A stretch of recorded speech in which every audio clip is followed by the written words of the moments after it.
Hello, this is James from Needy Cat Games, and this is my demo guide to running Hellboy the board game demos. This is going to be a bit rough and ready. I'm doing this on the fly with no rehearsal, no preparation, but hopefully it'll give you a good idea about what to do with this game. So what I've got here is, this is my online prototype of the game, which I've set up in Tabletop Simulator. It might not look 100% like the thing that you've got. But what I'm going to do, I'm going to give you a talk through of how I would set up the demo, how to kind of introduce the game to the players, and how to kind of get a game done in 20 minutes to half an hour. If you want to speed it up, there are a few things you can cut, and if I remember, I will make a note of those at the end of the video. So, first things first, I don't know exactly what you're going to have in your demo kit.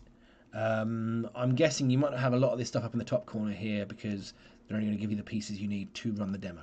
So I'll focus on what you need from the demo, and anything else you can work out yourselves. So what we have here is, this is the game board. I'm going to assume that you guys have, whoever it is that's watching this, has no knowledge of Hellboy the board game yet, so I'll just kind of give you the blast through. This is your game board, which is made up of these double-sided room tiles. Let me just grab one of these from over here so you can see it. This is all placeholder artwork. I'm not quite sure what you're getting, but you can see this is, these pieces are modular. The game board is made up of them. There's one start piece, which is one area. These square bits are called areas. You see there's one area here, one area here, one area here. So this is the starting area. As you can see, it's got the starting area tag on it. You've got these, which are 2x1 rooms, and this is a 2x2 room. Again, your artwork may vary, but the game is played across these boards. Each room is a separate thing. You can move through them, but you explore one room at a time. I'll explain how we do that in a moment. And generally, models stand within an area. So this area here, any area can hold up to 6 models. I've just got these little standees that I've put together, so importing actual miniatures into this is really difficult. Basically, a model is in an area. It doesn't matter exactly where they are in the area, as long as they're within it. And as I say, you can hold up to 6 in total, good and bad combined, in one area. So that's that. You've got the board here. You've got these are encounter cards, which are I'll show you. These are the things which show you what's in each room. These will be much prettier when they're finally done. The ones you've got should look similar to this, and the text is a bit bigger. But I'll explain how we use these in a little bit. And what you want to do is you want to set these up. You might have different ones. In fact, I think you will have 3. You know what? Forget it. Shuffle them, set them up. Once you've played the game a couple of times, you might notice one of the cards is slightly harder than the other two. And I'd put that one in this big room here. I think it's one with an effect on it called something, is a gale, ectoplasmic gale or something. But in any case, that card should go in here because it's the most difficult one of the 3. But generally, it doesn't really matter as long as they're all shuffled. So that's the game board, and then every player has got one of these. Let's look at Hellboy's one because it's the Hellboy game after all. So every player has got an agent board, and again, I think these have been made slightly smaller than we've got here. I think they've been shuffled inwards a little bit. They should be the same size as a Walking Dead character card, I think. But yeah, you've got your character card. You've got some action cubes for each player. Now, I'm not quite sure what you're getting for these. It could be that you're getting little cardboard tokens. You could get plastic cubes. I don't know. You'll have your agent miniature.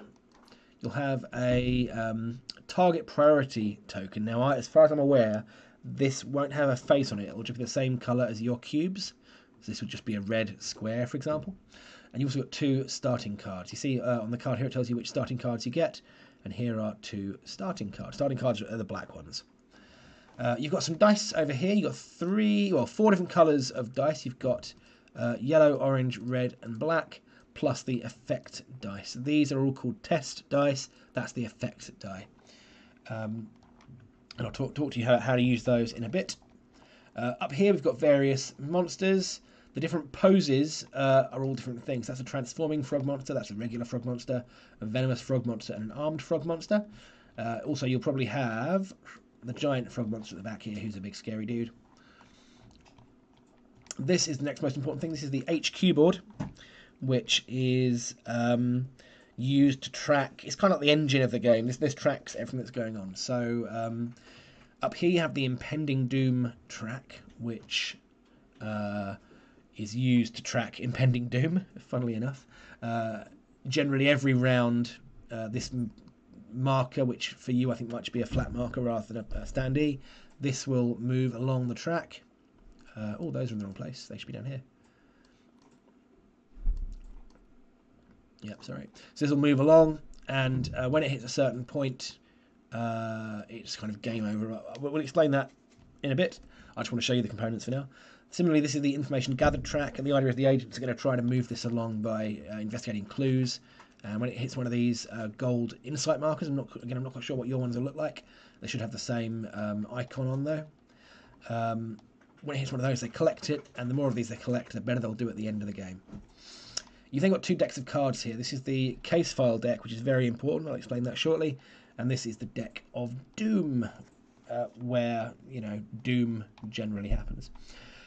You'll then have some enemy cards. Now, these are boss enemy cards. I imagine the ones you'll have are the giant frog monster. Oh, whoops.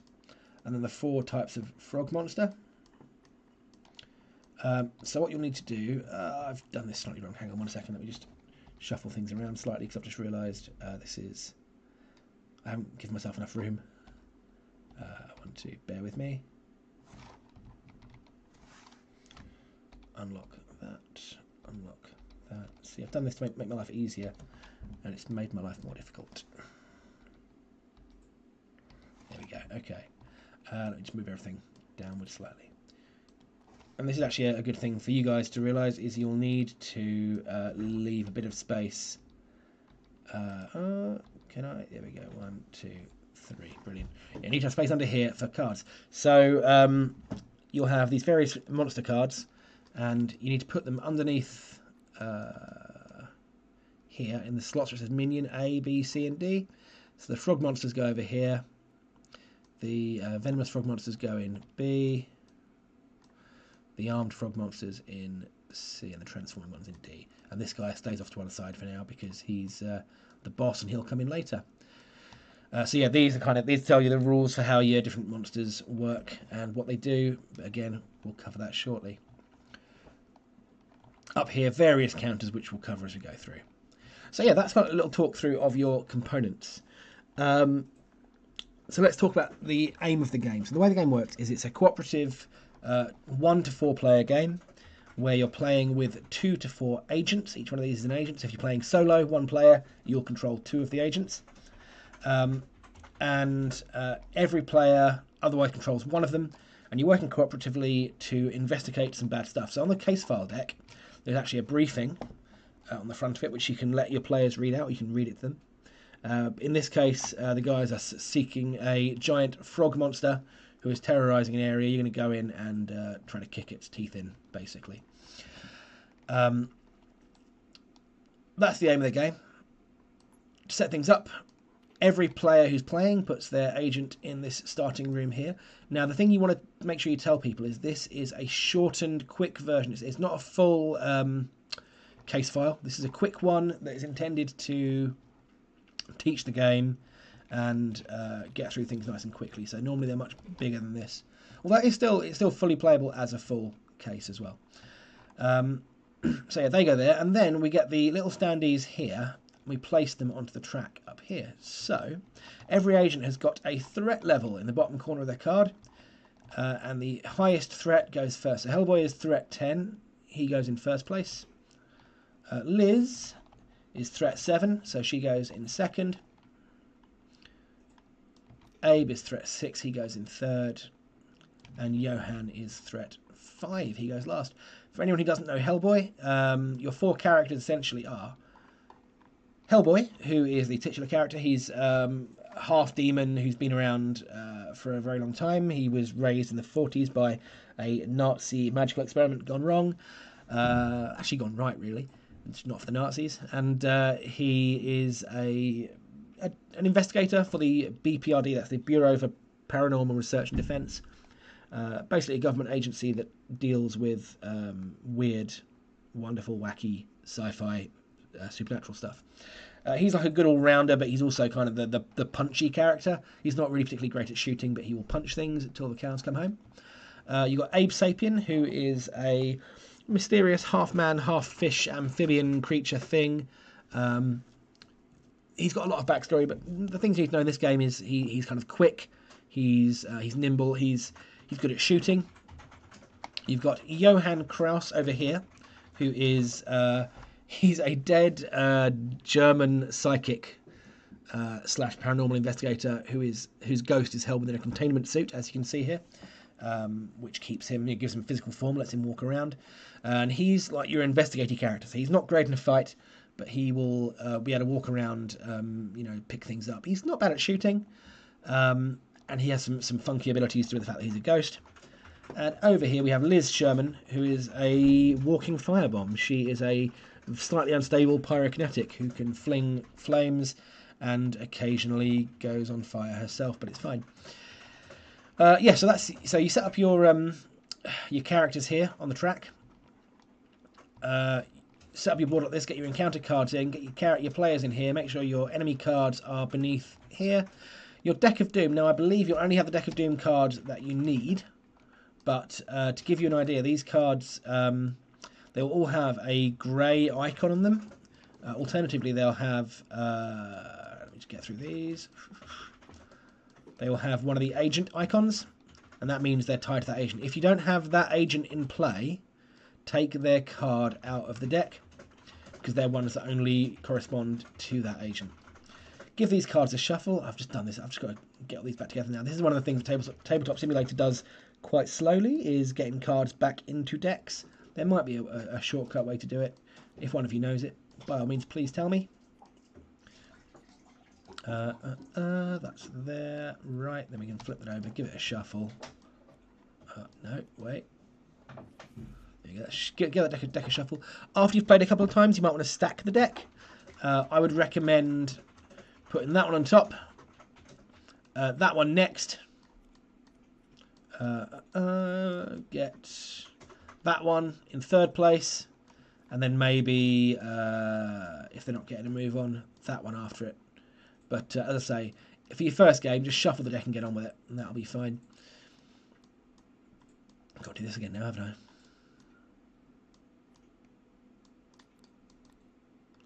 There we go. Just flip that, pick it up, give it a shuffle. Right. So that's that. Your case file deck. Now, the case file deck is really important. You want to explain this to your players. This is the beating heart of the system. This kind of tracks your progress through the game. It reacts to what you do in certain situations. It's like the thing which keeps things moving. And it's, as far as I know, it's quite unique to Hellboy. I'm sure someone's going to tell me that there's already a game that does this, but I don't think a miniatures game has done this, certainly. The idea of this is this deck is not shuffled. It is kept very much in order. You'll see at the bottom left you've got an icon and a number, so you make sure that they go in this order. There are two sides to each card, as is usually the case for cards. For the different colours, the darker side with the icon is the top. And with this deck, the top card that is visible is always in play. So whatever's on there is affecting the game. When you flip a card, you will grab the top card. He said, failing to grab the top card. Come on, technology. There we go. Flip it and put it back on top. So you're not really revealing the card beneath until this one's gone. The first card in this one, the first card in any case file will tell you on the back of the first card how to set up the game, but you will already have done that, so you don't need to worry about that for now. So that can just get discarded, and then you're onto this one. So this tells you how to set this up here. So put an insight marker on faces 2, 3, and 5 of the information gathered track. That's what we've got here. These are your insight markers. A trigger marker on the 5 space of the impending doom track. This will actually be changed. That should be the 6 space. I imagine the one you've got will say 6. These are trigger and reaction markers, and basically they tie one of these decks to something else.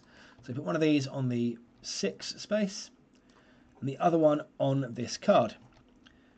And this card then goes into the in-play area. So if the trigger marker is reached, so if this goes dunk, dunk, dunk, dunk, and hits here, you will flip this card in the end phase. Now I believe you will have some different text, some different wording on your card But in any case, that's what happens. And yeah, the in-play area is up here. So that any cards up here, as it says here, are in play. That means they're currently functioning and working. Doing that will reveal this card down here. We get a little bit of colour text, so you can read that out to your players if you want to, or generally just summarise it. To be fair, you could set this up to this point, summarise the briefing for them, and yeah, I wouldn't do all the setup with them there. Get it all to this point, set it all up, and we've told us to put these frog monsters down here as well. It says begin the first round. So when you're playing the game regularly, this will walk you through setup and then get you started. And it says if all rooms have been explored and there are no minions on the board in the end phase, flip this card. So at this point, I'm going to tell you a little bit about the structure of the game. In a game of Hellboy, you have kind of two main phases. You have or stages really of the game. You have an investigation stage. We don't call it that in the rules. It's just the main part of the game is where you're rocking around the map trying to pick up clues and fight monsters and generally tool up. But at some point you're going to come face to face with the boss, and we call that the confrontation. Now the confrontation will start in one of three ways. The first way it can happen is if time runs out effectively. So if Impending Doom reaches there, you're going to flip this card, and on the back, sure enough, it will tell you trigger marker is reached. Big bad guy jumps out, and you flip the remaining case file card, which will start the confrontation. So that's the middly way for it to happen. You'll take some damage, and that's that. The next way it can happen is if all of the agents that are playing are knocked out at the same time, and again I'll explain to you how knocked out works in a moment. If that happens again, this card is flipped, and you get some text here which tells you what happens, and this is generally a really bad thing. You're going to lose your equipment, you're going to be in trouble, and also you will have just been knocked out, so you'll be on very low health. The best way for it to happen is if this one here is if all rooms have been explored and there are no minions on the board, you're going to flip this card, and that's going to go straight into the confrontation. So, and this is the case in every case file. There are always three ways the confrontation can begin: a good one, a bad one, and an in-the-middle one. So, as the agents, you're racing to get the first one, which is the one with where that's on here, where you've done the mission objective kind of thing. So that is everything set up to go, and now the game's going to start. So you should have, hopefully, a rulebook or a summary sheet or something. I'm hoping they've given you a rulebook, and that will tell you a full list of the phases of the game, the actions people can make, that whole kind of thing. I've got my summary sheet here, which I'm just going to have a little look at. Yes, basically, in the game is split into 5 phases. The enemy phase, the agent phase, the rest phase, the doom phase, and the end phase. And I'll go through those sequentially. I'll play through a round with you and show you how it works. And there's also a quick start guide, which hopefully you will have been sent, which should also teach you some stuff. So yeah, so if you're running a demo at this point, players have walked up. You've got everything set up to this point. You tell them to pick an agent and set the cards up. Oh, little quirky thing with Liz. She has this tracker here, which needs a cube or a token or whatever you've got in the bottom space where the X is. Same thing with Johan, although this might be upside down. On this one it is. This should be at the top to start with, not the bottom. Okay, so make sure that is right. And those are trackers that we'll use. I'll explain to you how those things work in a moment. Right, so yes, players have turned up. They've all picked a character. You've given them a very quick précis of what the game is, what they're trying to do. If it were me, I would say something like, hello, if you're not familiar with Hellboy, you guys are playing agents of the BPRD, who are a government agency devoted to tracking down weird, wonderful, evil, supernatural things. You've got wind of a big, scary frog monster in this area, and you're going to chase it down. So you need to clear these rooms out and find it before it finds you. And then you'll launch straight into the gameplay. So in the first round, the enemy phase, which is the first phase, is skipped, as there are no enemies on the board. Which means you go straight into the agent phase. And the agent phase lets every player spend their action cubes. That's these 3 cubes over here, or over here. They spend those to do actions. And the actions they can make are all listed on the reference sheet. You've got you can move, you can shoot, you can examine clues, you can fight things, etc., etc. There are also free actions you can make, which include exploring, i.e. opening a door, which you'll need to do first, or trading items between you. So generally, with the actions that are standard actions, i.e. ones that cost a cube, there is no turn sequence. So it hasn't got to be Hellboy goes first, then Abe, then Johan, then Liz. You can literally mix and match your actions however you want. So Abe might go, I'm going to spend one to shoot someone. Hellboy goes, right, that didn't work. I'm going to run in and hit the guy as well. And Abe will go, okay, as you hit the guy, I'm going to run in and assist you, which is a thing you can do. I'll explain that shortly. Hellboy will go, okay, actually that's pretty cool. I will spend another cube to boost my roll as well. And these two could be joining in at the same time. Literally, the game is very freeform and it's very discursive. There's a lot of discussion between the players about what they should do and what's the best thing to be doing at any given time. Now, obviously, you get some debates and some arguments, which is why we have this track here. This is called the target priority queue, and it does two things. First of all, whoever is at the front of the queue will be the chosen by preference when an enemy attacks. Say an enemy could shoot at either Hellboy or Liz, it will choose Hellboy because he's at front of the queue.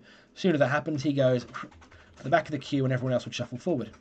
The other thing it is used for is the agent at the front of the queue is the lead agent, and they get to resolve disputes. So if the team can't decide what to do, the person who's at the front is currently the leader. They're in charge of things.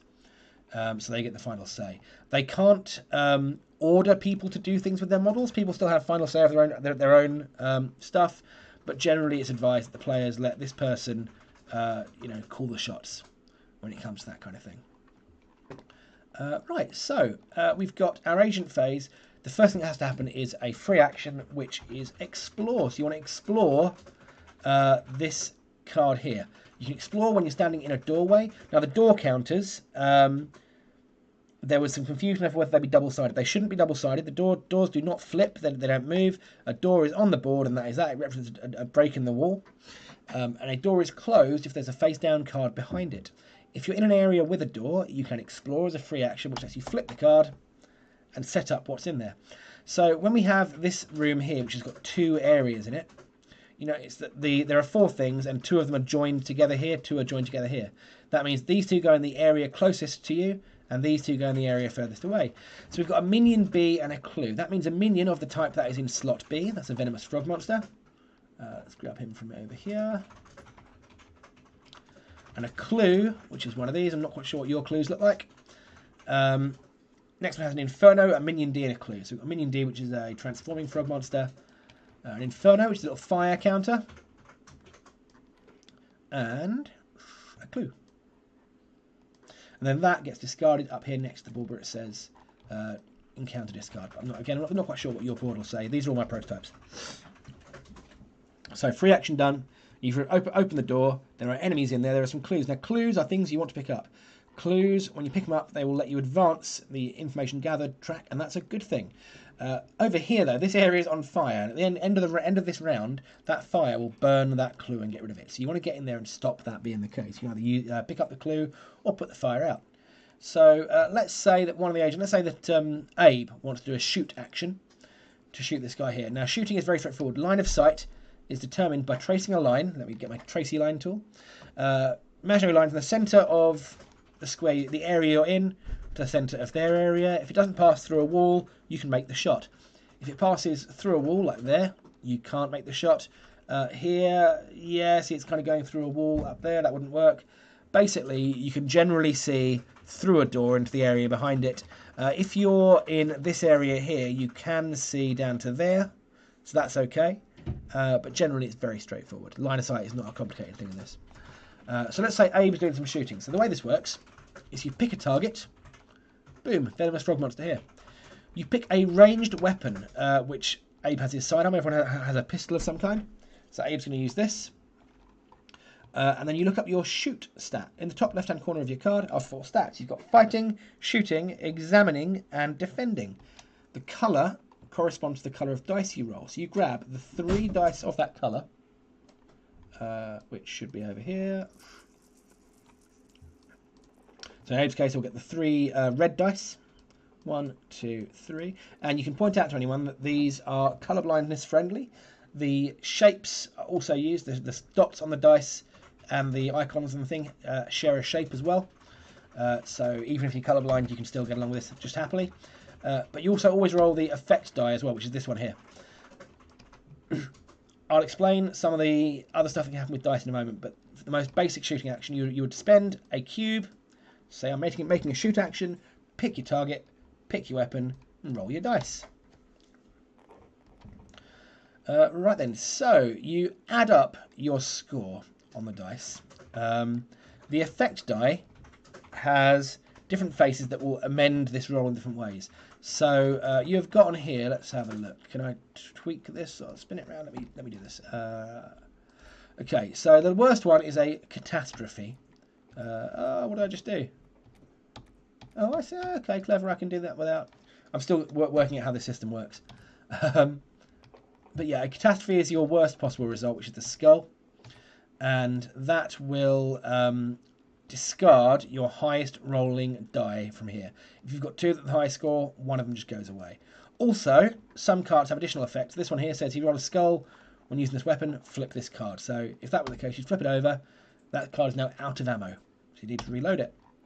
So that's a bad thing. You've then got... see, I've rolled that rather than... That's the joy of using technology, isn't it? Let's spin this around. So, yeah, the next one you've got is a 1. Just adds 1 to your score. A reroll lets you re-roll any of these dice. That one, which I think is an X2 on your dice, lets you double the score of one of your dice. You can turn that into a 4. That one adds 2 to your score. And that one is 2 things. This is a BPRD symbol. This is a wild card. So you can turn it into any other symbol on the dice. Usually the double or the re-roll is the most popular one. Or every character has a way of spending it. So when Abe makes a fight or shoot action, he can spend that, i.e. not use it any other way, to return an action cube to his board. So he gets a free action back. So those are the things you do. So let's roll these and see what we get. So in this case we've got, I think exactly what we rolled a moment ago. That gets rid of that. And we're left with a total score of 3 on those dice. We check out our Venomous Frog Monster stats over here. They've got various things. So the ones we're looking at are resilience and health currently. Resilience is subtracted from the roll you just made. So you've got a total of 3 minus 2. That leaves 1, which means he takes 1 health. So I'm guessing you'll have some little health markers. I'm using these currently. Put one of these next to him. When he has health markers next to him equal to his health, which is 6, he's dead and gone. Currently he's taken 1. So that was Abe's shoot action. He thinks, you know what though, I want to do that again and do some more damage. So he's going to roll it again, but this time he's going to boost his attack. So you'd get this dice, so that's one to make the attack. He's going to spend this one, which lets him upgrade one of his dice. Upgrading is a really key part of the game, upgrading and downgrading. It's the way dice rolls get better and worse. So there's a colour spectrum effect, where you're going yellow to orange to red. That's your worst to best. A yellow has 3 blanks and 3 1s. An orange has 2 blanks, 2 1s and 2 2s. A red has a blank, 2 1s, 2 2s and a 3. There's also this black die at the top, which is blank 1 2 2 3 3 4. And you can only get the black one by upgrading a red. So if you upgrade a yellow, it becomes an orange. Upgrade an orange becomes a red. Upgrade a red becomes a black. So in this case, Abe is upgrading one of his dice, so the red goes away and the black comes in. So he's now got a higher average roll on these dice. If someone else, let's say Johan, he's in the same area as Abe, wants to assist him, you can do this. Whenever someone makes a dice roll, you can assist if they're in your area. He spends an action cube, and Abe gets to upgrade another dice. Now, here's a key point. If Abe was rolling 3 yellows, for example, and he upgraded one to an orange, he then got a second upgrade. He couldn't upgrade the orange to a red. He'd have to upgrade a second yellow to an orange. You only have 2 colours of dice in a roll, not counting the effect die. So here we go. Abe's got a much nicer roll here. He rolls these, and he gets 4, 5, 6, 7. You can use that to double that to 8. But he doesn't need to, because actually 4, 5, 6, 7, 6, 5 because of resilience. That's 5 damage. That's enough to kill this guy, because that'll do 5 more damage. He's got 6 health. he'll be dead. And then Abe can use his quick reflexes to spend this and get a cube back. Sounds like a good deal to me. So that's how shoot actions work, and that's how boosting and assists work. Let's have a look at something else though. So let's do a move action. So Hellboy wants to do a move action, so he's going to spend a cube. Moving lets you move 2 areas. You can move diagonally. If say you're in this room, you can move diagonally across it. You can't move diagonally through doors, and that is all because you're moving to an adjacent area, which is one that is touching your area, and this section of wall is preventing those 2 areas from touching. So he can go 1 and 2 into here, which lets him take on this frog monster. Now, interesting point, if the frog monster was here, and Hellboy was here, if he wanted to move out of this area, so whenever you want to move out of an area containing an enemy, you have 2 choices. You either bring it with you, which can be useful in its own way, or you take 1 damage. I'll explain how damage works shortly. But for now, it's all okay. This monster in this area, Hellboy spends the token, goes 1, 2 to come into here, and he's going to attack that frog monster. So this is done in the same way as the shoot action, except that instead of using the shoot icon, you're using the fight icon, which is this one. And you see in Hellboy's case, that is also red. He is good at fighting. That shouldn't be a surprise to anyone. One complication, though, is that the area he's in is on fire, which is going to downgrade one of his dice. So he gets his 3 reds, but one of them is downgraded to an orange. So 1, 2, 3, and the blue dice. Let's grab those and come over here. He's going to do this and roll these dice and see what he gets. And again, he could boost it if he wanted to, and that's a second cube, sorry, to fight. 1 to move, 1 to fight. 1, 2, 3, 4. He can double that. So that's 6. This guy's got a resilience of 1, so that's 5 damage. He's only got 4 health, so he's dead. Good job, Hellboy. And Hellboy's going to use his last action to do what's called a clear, which lets him get rid of the fire in the area. So there we go. We have a nice clear area, no enemies to deal with. At this point, we've got Johan and Liz. Johan's going to spend 1 action to move into here, and 1 action on what we call an examine action, which lets you examine a clue in the area. And you roll your investigate, and in Johan's case, sure enough, his investigate skill is red, because he's the right person for this job. So he's going to roll 1, 2, 3 red dice, and the effect die. Now, when it comes to this, you're looking for multiples of 3. So a score of 0, 1, or 2 has no effect. A 3, 4, or 5 will remove that clue counter and increase the information gathered track by 1. A score of 6 or more will discard the clue counter and increase this by 2. So he's got a score of 1, 2, 3, 4, 5, 6. So that goes away. And this goes 1, 2, which means he gets to take that insight marker. That goes onto his agent board. And jobs are good. So at this point, we've got Abe 1 action left. Liz has got all 3. She hasn't done anything yet. So Liz is going to move in. 1, 2. Abe's going to then move in as well. And Liz will investigate, and she's going to boost herself. So her investigate is yellow. She's not really one for the thinky, looky type stuff. She's more for setting things on fire. So she's got 3 yellow, but she's boosted herself once, which means that's 2 yellows and an orange. Bring this over here, give him a roll.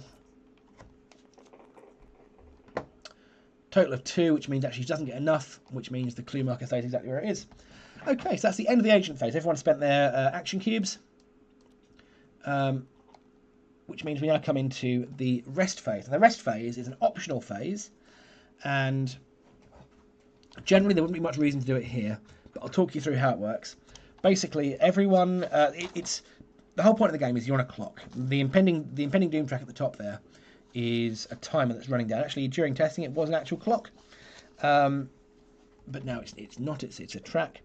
But resting is a really good way to use some of that limited time you've got to get some good bonuses. So for a start, if an agent is knocked out, they've taken loads of damage and they're out of the game, resting lets them come back into play. It also lets you recover some damage. It lets you investigate clues without rolling. It lets you clear fire and frog swarms, which we haven't seen yet, but they're a thing, without any risk. So resting is great. Two things: you can't rest if there are any enemies on the board, and secondly, after you've rested, the impending doom track will advance. So that's a thing to consider. In this case, though, no need to rest. We're quite happy here. So we go straight on to the Doom phase. The Doom phase is where we take the top card of the deck of Doom, reveal it, and do what it says. So we're going to advance the impending Doom track. About at least 2/3 of the cards in here, I think possibly all the cards in here, apart from a couple of them, will advance the impending Doom track every turn. So you can kind of see you've got 1, 2, 3, 4, 5 turns really. Less than that if you rest at all. So resting is a real premium. In obviously later games, this will be a longer track. So you won't just have it up to there. It might be up to here, for example, up to 10, 11, 12. And that can vary depending on the number of players as well. Right then, so that is that. We are up to this point. Then the end phase. The end phase comes in. In the end phase, any of these go back onto their agents' boards. And also, if there's fire or frogs, that'll do stuff, but your rules will tell you all about that. So by this point, in theory, in the demo, you will have run through the first round of the game. It should be nice and straightforward. There shouldn't be too much to worry about. If you want to give your players a challenge, because they will generally clear out both bad guys in the first round, what you can do is find... Where are we? There's a card in here which will spawn an enemy in the Doom phase. Here we go. So you can put this one on the top if you want to. In fact, let's say we've done that, because that'll let me show you what's happening here. So let's put this one back in. Let's say we drew this. So this is use target priority to choose an agent. So that means we're going to choose Hellboy because he's at the front of the queue, which means he goes to the back of the queue because we've used it to choose him. Whenever you use it to choose someone, they go to the back of the queue. And then we spawn a minion A in that area. So we're going to spawn a frog monster in his area. So a frog monster is going to leap out the shadows and attack Hellboy. And this is interesting because, of course, the enemy phase comes before the agent phase. So he's going to get a chance to have a go at the good guys before they get a chance to fight back. So that's the end of the round. And now we are into a new round, which is going to be starting with the enemy phase. In the enemy phase, enemies will act according to their behaviours. Now, the most default behaviour of an enemy is if there's an agent in their area, they're going to fight it. Otherwise, your rulebook will tell you what they do. Generally, if they're a close combat enemy, i.e. this one or this one, they will charge in and hit stuff. If they're a ranged enemy, that's this one, they will attack at range. If they're a cowardly enemy, that's this one here, they're going to try to run away and get out of the fight. But as I say, for our frog monster, what he's going to do is he's going to attack someone. And because he's in an area with multiple agents, he's going to use target priority again to choose one. So he's going to hit Liz, who's at the front of the queue, which again puts her to the back of the queue. Now, the way this works, dice rolling is not done by or for the monster. It's all done for the agent. So what happens is we look at this guy's melee attack score, which is 5. And that is the amount of damage he's going to deal to Liz unless she can defend it. So she has a defense roll of orange. So she's going to roll 3 orange dice. Now at this point, she could, if she wanted to, spend some cubes to buff her roll. Other agents in the area could do the same thing as well. But as it is, she's feeling fairly confident. She thinks she can make this. So she rolls this and gets 1, 2, 3, and that doubles that to 5. So she's okay. Now let's say we'd rolled something else on this. Something else actually has an effect. You know, I'm just going to roll it over. Let's have a look.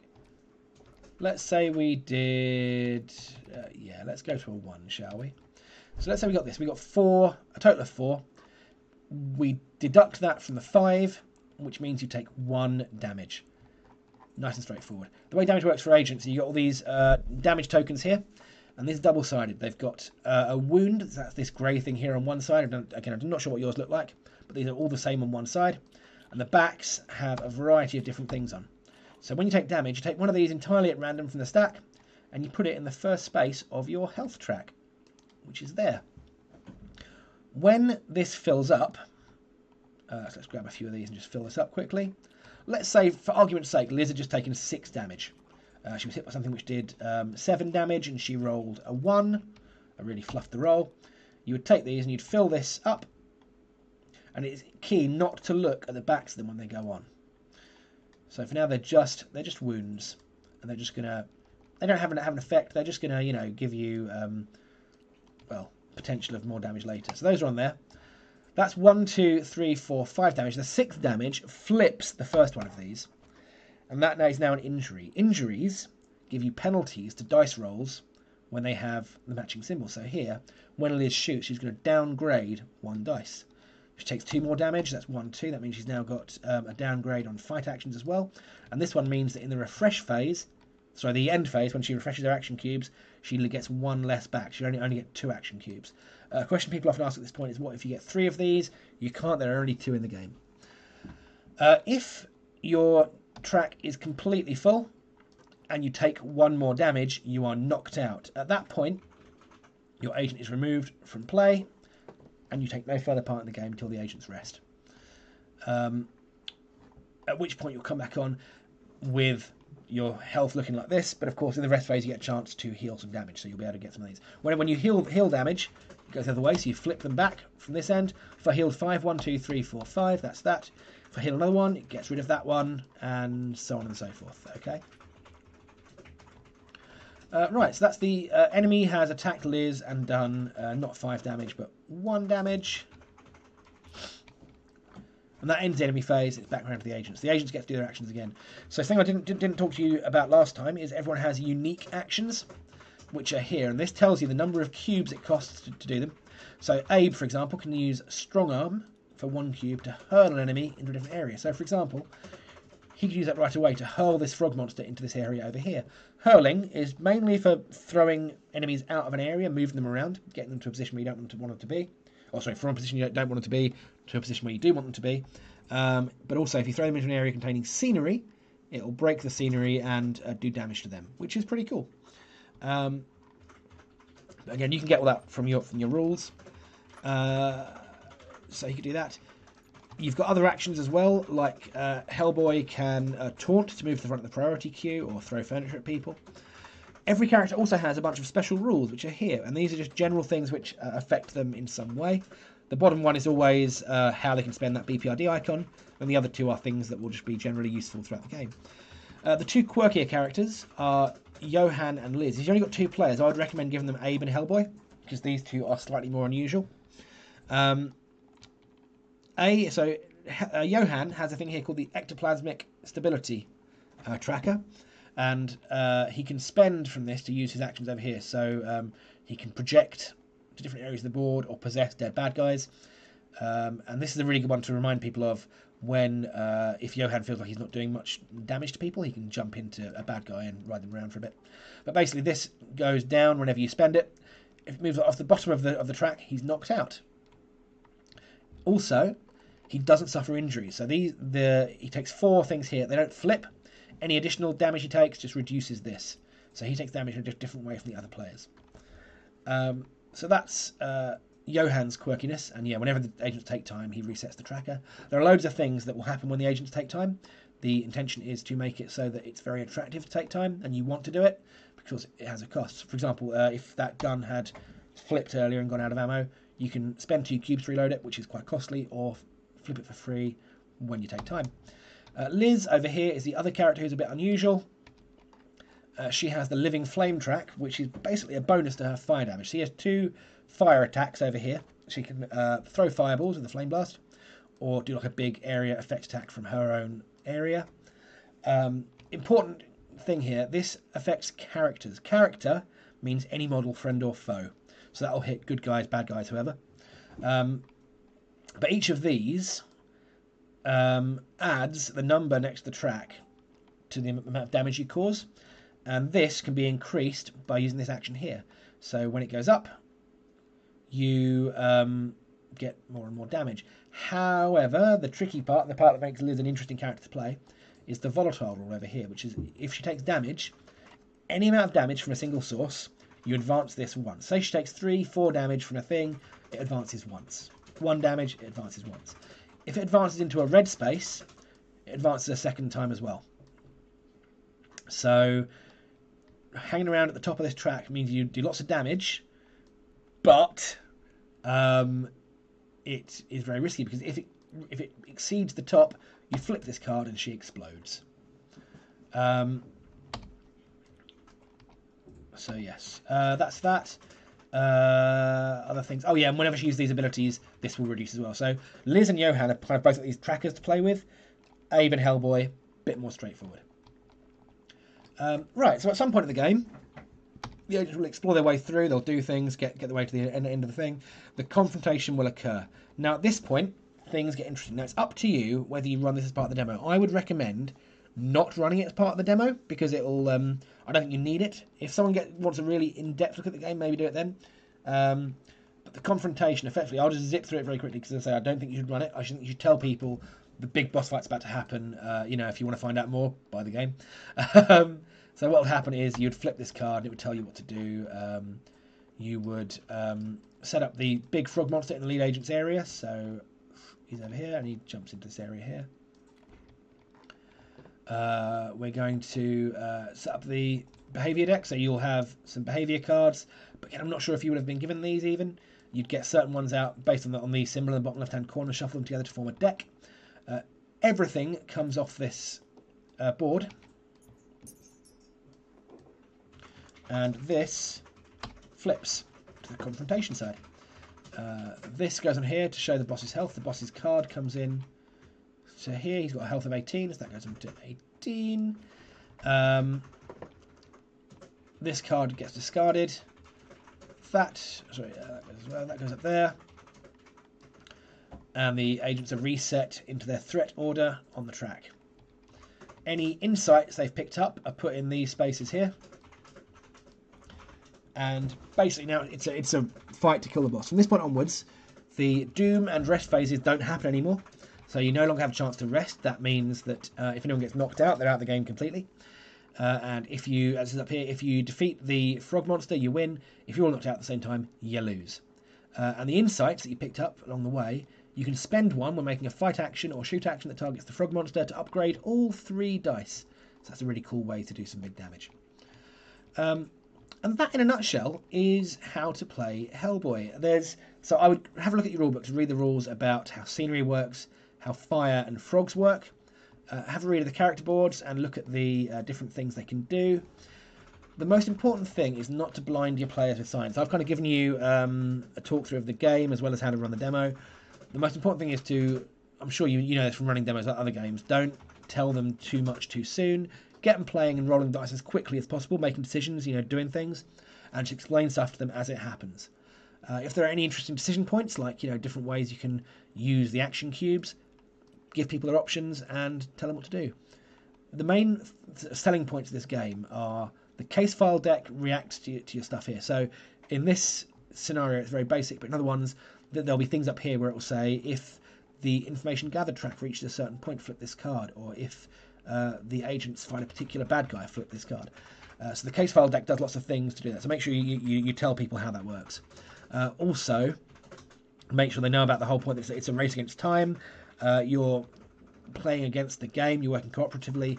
The collaborative nature of the agent phase is a thing that's worth, really explaining in detail. Most importantly, get them to play through the game, have some fun. They'll get through this easily because it's a very easy setup. Make sure they know this is intentionally very easy, and the case files themselves are quite challenging. You'll generally want to play through each one 2 or 3 times.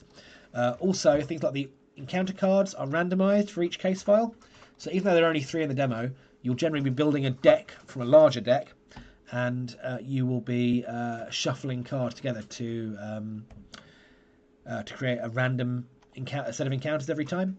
Also, things like the Doom deck is randomised, and the way the boss's behaviours happen are randomised. Oh, sorry, I didn't explain this. The cards you've got together for this are put into this deck here, and whenever the boss activates, you draw the top card and do what it says, meaning the boss is unpredictable and does interesting things that regular bad guys don't do.